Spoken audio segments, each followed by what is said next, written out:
Tesla's got a big competitor because competition is heating up. The competitors are getting serious, or are they? There might be a thing or two missing from the headline, but we're going to get into that, talking about Chevy and their amazing work getting as much market share as they have. And we're also going to cover some big myths, many of which I'd never heard of. I'm not sure if ChatGPT wrote this or if it was a human named Chad Gupta, which is probably definitely not a pseudonym. If I'm going to do this, I, of course, Chad Gupta. Chad Gupta, of course, need to have my buddy Herbert here. Yeah, he does. He's very prolific. I don't know if you've checked his credentials, but he publishes on millions of websites. I'm Brian. Welcome to Futurasa. So, of course, if we're going to do this, we got to have fun. We got to have Herbert here. The first one I wanted to mention is this bit of good news. I think Chevy is breathing down Tesla's neck in US EV sales. Great. I don't know where they come up with these titles. Fantastic. I'm not going to blame the author for the title. Yeah. Wait till we see the actual numbers. Is it really breathing down or more of a puff? Now, it's common in publications like this that the author doesn't write the headline, that the author will have a more straightforward headline and the editor will say, come on, man. So, fine. Chevy is now the second best-selling electric car maker, surpassing Ford, getting a little closer to the number one spot that has long been occupied by Tesla. The first 5 months, Chevy sold 37,000 EVs in the US, leaving Ford about 10% ahead of Ford.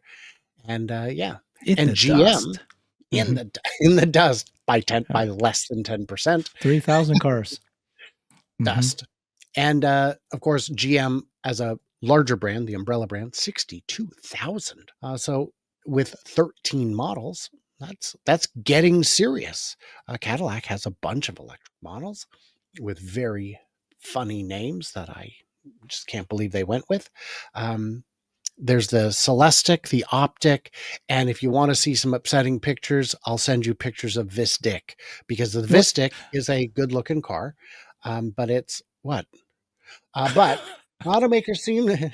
So this is good news. GM had its second best month in history in May for EVs, which comes hot on the heels of an impressive 94% year-over-year growth in the first quarter. And GM saying, but the neat thing is, GM's product mix is now 15.5%. They have 15% of the EV market, which is close to their overall market share. So they've got a pretty good balance of product mix. But is it sustainable is my question.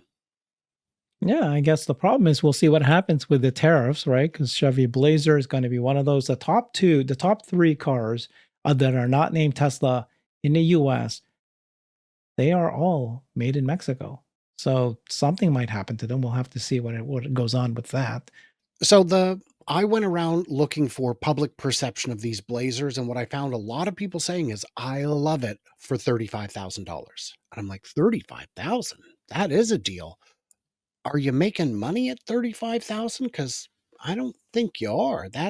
You're getting, and this is what I said when they unveiled the product with a target price of 35,000, is you're getting something that's essentially a Mustang Mach-E or a Tesla Model Y in terms of the battery size, in terms of the total number of atoms, in terms of how many motors it has and the horse. I mean, it is pretty comparable, though Tesla, of course, has autonomous features that put it in a league of its own. You're going to sell a car that has the same number of parts and bits and pieces, but for 10, 15,000 less than some of your competitors at a profit? I don't know where the profit comes from. So I'm concerned that they're losing money on these.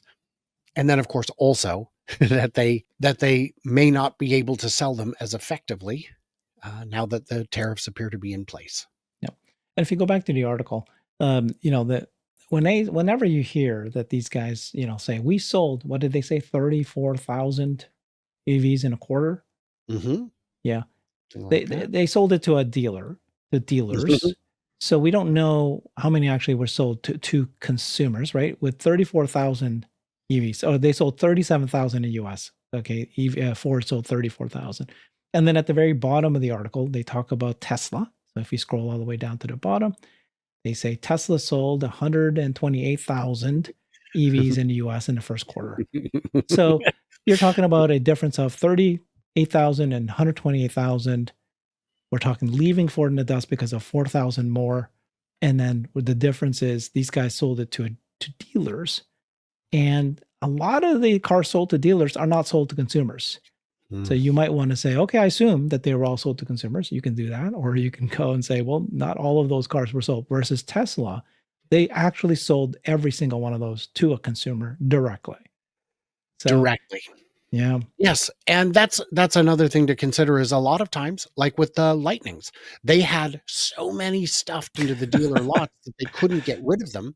So I think it was in Q1 they did these outrageous incentives to move them because we got to clear them out. Ford certainly losing money. The dealerships probably not losing money, but certainly not making the kind of markups they would have liked. That's not a sustainable practice, unfortunately. This first quarter alone, right? That was Tesla selling, and of course they had to shut down their factories because of the Model Y. Can you put up the article again? I started laughing because there's a sentence here. It's unlikely that GM will surpass Tesla as the year goes on into the second half. But only time will tell what will happen by the end of December. Maybe by December they'll beat 128,000 sales. Is that what they're saying? They'll turn around for the quarter. Because we're halfway through the year, that means they only need to outsell Tesla 8-1 for the next 6 months. Well, time will tell. That's time will tell by the end of December. So we'll take a look. It's too soon for me to judge. I do like that. Yeah, when you're 4x ahead. So, well, I mean, it's anyone's game. I mean, we're at halftime, and the Pacers are up 100-25. But hey, time will tell. Let's take a look. I guess it's possible, but it's just funny. It is choice of words. Pretty ridiculous. And I'm not saying GM is a bad company. I'm not wishing GM ill. I am expressing concern for the financial side of it. If you're not making money on the cars, there's very little incentive to sell them unless you're required to, and those requirements are being relaxed by the day. So there's an article I saw that addressed the 9 big myths, and some of them, I would argue, they made up. But let's just address them real quick because we've got some. Due to the resource intensity of production process, EVs produce more carbon over their lifetime. And, we know that's not true. Now, these ones were new to me. The electromagnetic fields emitted by EVs may disrupt migratory bird patterns. Never heard anybody say that before. Never heard that. Never. I mean, that's a big myth, but again, never heard of that from anybody. Chad Gupta's making it up. EVs do not reduce climate change because their production requires mining rare minerals. Yes, that's the big one. That's the big one. Yeah. I do hear that one. Yeah. And what's your take on it? Because so the big take, of course, people understand is that, well, first of all, somebody goes, mining rare minerals is so damaging to the environment. Like, okay, you are comparing it to combustible gasoline and oil, and you don't think that is damaging to environment. And then I think the big myth, or people don't understand, is that yes, okay, let's assume you're correct. First of all, they're not, but let's assume you're correct that mining the rare earth minerals is very damaging. But in batteries, it is reusable. And not only is it recyclable and reusable, it's forever. These are you can take that mineral and repackage it again and again and again forever.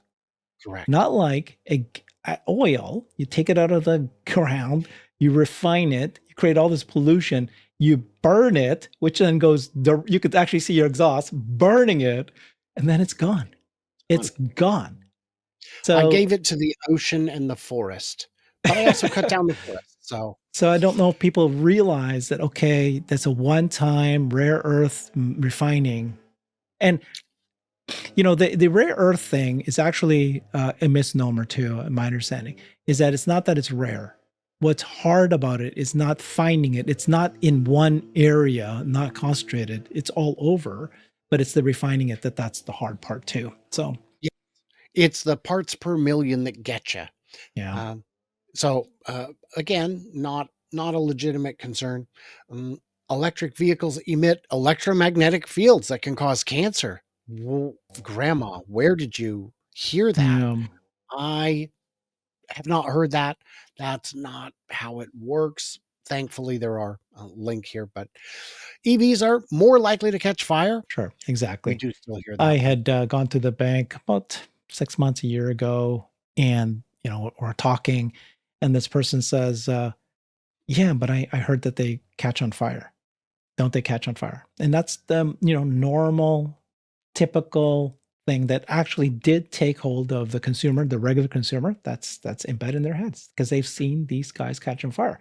And I have to try to find a way to not laugh or not be so the way I say things and like like, so you have a gas car, you have a tank full of combustible fluid, Guys, it's got and you combustion somehow right in the think name.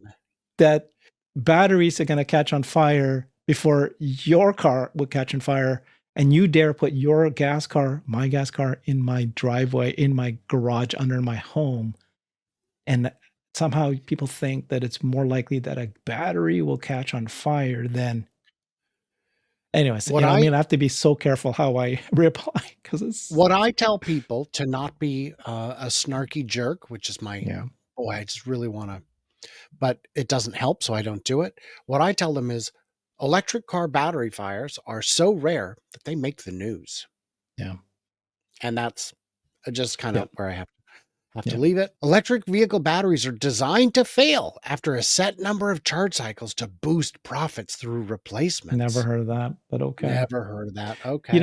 It's a stat that I repeat this to my sister, for example, as one example, and that she can't believe is this idea that because again, another thing that people think is that the batteries will degrade and you'll have to replace them, and the Mm, cost of replacing those batteries is 8 to 10 to plus $1,000. mhm. And I'd say, well, actually, the stats Tesla's been selling cars since 2012. You can look at all Yeah. those cars that's been sold for now 12, 13 years, and you can now actually have statistics. And the stats are showing that it's basically 1% degradation per year. So I've had my 2020, I've got a Model 3 2020 that's 5 years old. And maybe if I actually have not seen degradation, but if there would be, it's 95% instead of 100%. Mhm. And Uh, so you're not going to get to the point where you need to ever replace these batteries in its lifetime. and there are old Nissan Leafs, first gen Nissan Leafs, did not have cooling for the battery that were run in places where you really should have had thermal management, Arizona, for example, where the batteries have degraded, but the cars still drive. They just have less range. And that's on the oldest chemistry out there, the oldest design, the least robust, and they keep getting better every year. Alex from Wattworks in Portland has a Tesla Model S with 475,000 miles on it. It has had its pack replaced once ever, and it was under warranty from the original owner who had the unlimited mile, 8-year warranty, 10-year, whatever it was. And he actually just replaced it again. And everyone goes, "Oh, see, I told you." He goes, "Well, first of all, uh, if you only need to replace a battery every 250,000 miles, that's pretty good. But second of all, I didn't replace it because it failed. I replaced it because now I've got a P100 instead of a P70. So he just added That's the reason he 50% did it. more Yeah. range. Yeah, and He he just owns wanted the more shop range. that does it. Oh, So for yeah. Okay. him, Well, that's is different. Yeah. costly, of Yeah. course. Point So is that you can drive for 250,000 miles, which is mhm, double what most people drive. And that's when you want to change it. Sure. But it's not something that a regular yeah. consumer who buys an electric vehicle will ever have to worry about. Well, and think Ever. of the abuse that that original driver put on it, only Mhm. supercharging constantly, every day, all the time, still got a 250,000 miles out of it. That's that's quite a Yeah. testament. If you drive your gas car hard every day, you're gonna blow it up. Almost through the list here. Compared to petrol, electric vehicle is designed to be unnecessarily complex to prevent DIY repairs and force people into Oh, expensive so they're service. doing it on purpose? Mm. It's the Guys, opposite, isn't it? Yeah. can you fix your gas car? My brother was loved to, turn a wrench. He would always fix his own cars. He don't do that no more because the cars are all computers. Yeah, this whole thing about forcing people into expensive service centers. It's funny how you can take something that is completely opposite and say it, right? Like somebody says, "Aren't you worried about range anxiety?" Um, this is like people saying this a year ago, and I'll say, "Well, actually, I'm much more concerned about gas price anxiety and service anxiety. I Mhm. have severe service anxiety when I buy a gas car. I've Absolutely. owned, I don't know, what, 8 gas cars in the past. Every single one of them, whether it's Toyota, Honda, I try to go buy the Japanese ones. I've owned BMW, I've owned Volvo. They've all had major issues, and I could probably go over 20 things that has happened wrong. Alternator, suspension, right? The engine, right? Like everything, brakes, everything I've had to replace in the past because there's so many parts. Sure. So, okay, yes, you can find somebody if you're lucky to have be friends with a mechanic so they can fix it. But most times you take it to a mechanic and whatever they say to you, yes, sir. Yes, sir. Yes, ma'am. Yes, ma'am. You Yeah, nod they and go, smile. this one is $3,800. Okay. You I'm try not to say, happy put it with all that. back together again. I'm going to take it to another, like I try to get a second opinion, but the reality is you just end up going, whatever you tell me. Okay. That's what we gotta do. But And anyways, like, yeah, the go ahead. last Yeah. one, this is crazy. Electric vehicle accidents are deliberately underreported by Mm, authorities. yeah. I Okay. I don't know. That would be a conspiracy of a magnitude I cannot So imagine. is there some reason why electric vehicles get into more accidents than nice cars? I mean, Is that what they're no, saying? but I don't know Yeah. what they're saying, but or where they found that. It's Mm. very, very weird. Anyway, you guys, what is your favorite myth that wasn't on the list? And what is your new favorite myth that you just learned today that you were like, huh, wow, that's a little bit on the crazy side? Let me know in the comments. Everybody else, head over to Herbert's channel, find out what's going on at Brighter. Join us on Wednesdays at 11 a.m. Pacific when we do a live stream together on both of our channels at the same time, along with usually Nick Gibbs from Investing Against the Grain. We have a lot of fun. Everybody else, stay tuned, stay juicy, and I cannot wait to hear from you clever robots on the flippity flop.